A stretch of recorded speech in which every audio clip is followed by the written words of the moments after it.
Le 17 octobre dernier, l'association Handi Chien, spécialisée dans l'éducation de chiens d'assistance pour personnes handicapées, fêtait ses 20 ans à l'Hôtel de Ville de Paris. Elle a remis son 1000e chien d'assistance à Ilan, petit garçon paraplégique de 5 ans et demi, dont les parents s'attachent à développer au maximum l'autonomie. L'occasion pour Côté Môme de s'interroger. Quelle aide peut apporter un chien à un enfant en fauteuil roulant? Quelle formation pour ces chiens d'exception? Un reportage signé Gaël Desportes et Ouidat Kefti. Qu'apporte un chien d'assistance à une personne handicapée au quotidien? Taz le phone, Taz. Taz apporte le phone, Taz de où? Taz apporte le phone, voilà. Taz apporte. Apporte de l'eau. Taz viens, Taz viens, apporte Taz. Taz change, Taz.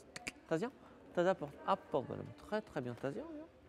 Les chiens travaillent pour une éducation spécifique, pour aider la personne handicapée qui souhaite ramasser par exemple un billet de banque sans l'abîmer, une paire de lunettes sans l'abîmer, ramener des cannes anglaises pour des personnes qui ont une sclérose en plaques et qui se déplacent encore dans leur appartement avec des cannes, allumer la lumière, ouvrir le réfrigérateur, aller chercher un aliment à l'intérieur ou une bouteille de jus de fruits, fermer le réfrigérateur évidemment, et puis à l'extérieur effectuer des transactions, c'est-à-dire donner le carnet de chèques aux commerçants lorsque les guichets ou les comptoirs sont trop hauts. Quand Ilan me demande un jouet qui est en bas, je vais pouvoir soit le donner à Cachou directement dans sa gueule, soit le mettre dans une poche quand il y en a plusieurs et lui dire apporte à Ilan.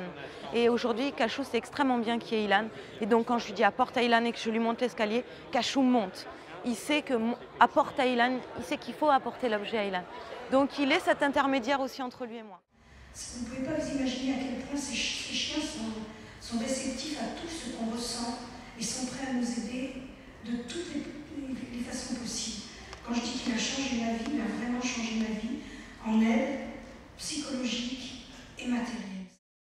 À l'école, quel regard porte-t-on sur un chien d'assistance? Je suis le seul papa, le seul parent en tout cas à venir en fauteuil dans l'enceinte même de l'école, mais par contre je suis le seul parent autorisé à rentrer dans cette même enceinte avec un chien. Donc vous voyez, il y a quelque chose de positif à cette fameuse différence qu'est le fauteuil.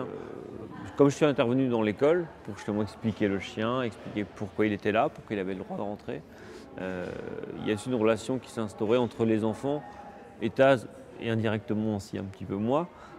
C'est-à-dire que je ne suis pas le papa handicapé d'Anna qui vient la chercher le soir à l'école, c'est Benoît et Taz. Ils connaissent même mon prénom et surtout le nom du chien. Donc c'est surtout le chien bien sûr qui retiennent, mais ils voient d'un regard complètement différent le fauteuil et le handicap en règle générale. Souvent les enfants viennent lui dire « Qu'est-ce que tu as la chance d'avoir un chien comme ça, etc. » Puisqu'ils connaissent aussi les chiens ou les chats de maison, mais pas un chien avec un tel dévouement et un chien qui appartient à un enfant aussi jeune. Comment forme-t-on un chien d'assistance?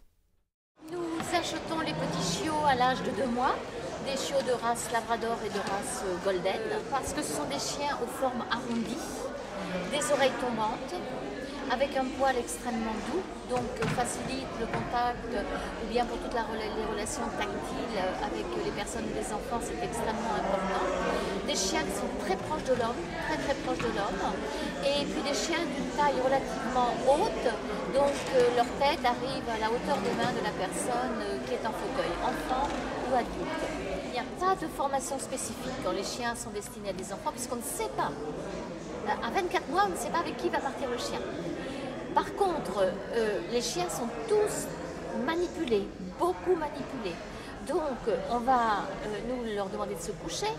Nous allons nous mettre notre tête sur le flanc, sur l'épaule du chien et voir sa réaction. Également, on le manipule au niveau de la bouche. Un enfant qui a un geste qui n'est pas trop coordonné, qui attrape un peu une oreille et tire, on regarde quelle est la réaction du chien. Donc, on aura des chiens, évidemment, qui seront plus facilement orientables vers des enfants et d'autres qui peuvent aller avec n'importe quel type de population.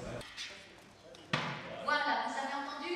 Les chiens travaillent en général une demi-heure à 3/4 d'heure chaque jour avec un éducateur pour une éducation spécifique. Et voilà, il laisse tomber dans les mains de son maître. Comment se construit le lien entre une personne handicapée et son chien d'assistance? C'est toujours papa et Taz, voilà. Parce que où que j'aille, il y a toujours Taz. Quand j'arrive, le temps que je ferme la voiture, etc., le garage, Taz arrive dans la maison, elle sait pertinemment que je vais suivre derrière. Il y a un respect, il y a vraiment un respect. Elle le respecte complètement, le Taz. Jamais elle a cherché à lui tirer les oreilles, la queue ou quoi que ce soit, parce qu'elle sent très bien que Taz fait partie intégrante de moi quelque part. Ça l'a fait avancer, et notamment pendant le stage Handi-Chien, sur sa manière de retenir les choses. Parce qu'Ilan a souffert d'une grave méningite étant bébé. Et donc c'est pour ça qu'il a un petit retard de langage, c'est pour ça qu'il y a des choses qui lui demandent plus de difficultés au niveau cérébral. Et on a été extrêmement étonnés de sa capacité à retenir les commandes et à s'impliquer dans le désir de réussir à être juste avec son chien pour que son chien lui obéisse. En ayant discuté avec des adultes handicapés, on se rend compte que pour eux aussi, c'est quelque chose qui prend des années, ce lien à l'animal, hein, comme avec un animal ordinaire aussi. Ça prend du temps de bien se connaître, de bien se comprendre. Ça va plus vite avec les chiens d'assistance, mais ça continue à grandir. Puisque de plus en plus, le chien sait quand est-ce que la personne a besoin, quand est-ce qu'elle souffre, qu'elle a mal à ses jambes. Puisque les personnes en fauteuil souffrent constamment, il faut le savoir, c'est du 24-24. Et il y a un prolongement d'émotions à travers la laisse. Donc ces chiens sont un apaisement pour la personne handicapée et ils permettent de nouer le dialogue justement avec les valides. 1,5 million d'adultes et d'enfants souffrent de handicap moteur en France. Un chien peut augmenter leur autonomie, leur apporter un soutien moral et affectif et favoriser leur contact avec les autres. Pour les enfants en particulier, les bienfaits sont immenses. Plus extravertis, plus matures, plus indépendants et au final plus heureux.